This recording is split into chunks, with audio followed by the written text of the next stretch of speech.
How are you? Writing on the wall is a common phrase used to describe imminent peril. It's a warning that we should have seen something coming. It can be used to say "I told you so" for someone who's gotten too big for their boots.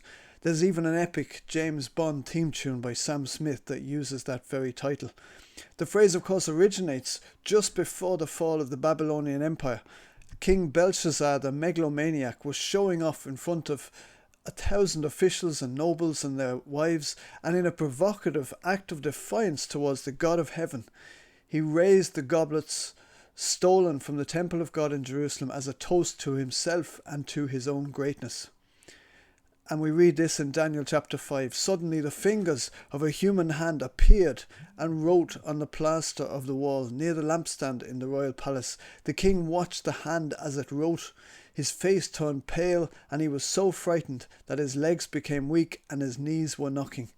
Literally, I think you could say he wet himself. None of his officials could explain the meaning of the words, which must have aggravated his own helplessness. Finally, Daniel was found a Hebrew slave. He interpreted the words meaning numbered, weighed and divided, or another person has put it this way: finished, flimsy and fractured. Daniel said a number of things. One of the things he said was this: but you, king, did not honor God, who holds in his hand your life and all your ways. The Medes and the Persians took over the Babylonian Empire that very night, and the arrogant Belshazzar was slain.